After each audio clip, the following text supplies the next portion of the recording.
Hello నమస్తే ఎవరైనా welcome back to our channel mind me movie reviews. So బేసిక్గా మనం ఇప్పుడు చూసిన భారతీయుడు 2 మూవీ అనమాట. So end of the day movie అయితే పిచ్చ ల్యాగ్.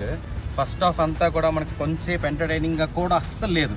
ఫస్ట్ హాఫ్ చాలా బోర్ కొడుతుంది. కొన్ని సీన్స్ అయితే అసలు లైక్ ఇరిటేట్ అని నేను అన్నాను, కానీ మూవీ ఓకే యావరేజ్. సెకండ్ హాఫ్లో ఒక 20 minutes సిద్ధార్థ్ ఎపిసోడ్ చాలా బాగుంటుంది.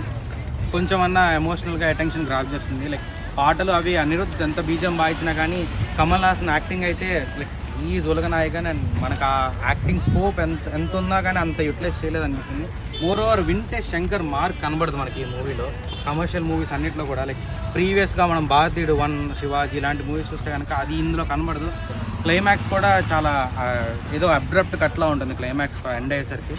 లైక్ మోర్ ఓవర్ ఈ movie just you can watch it in theatres if you want. లాస్ట్లో వచ్చిన ట్రైలర్ 35 seconds హార్డ్లీ, దానివల్ల కొంతవరకు కొంచెం అటెన్షన్ గ్రాప్ చేస్తుంది for third part. 0 tolerance, please go with 0 expectations.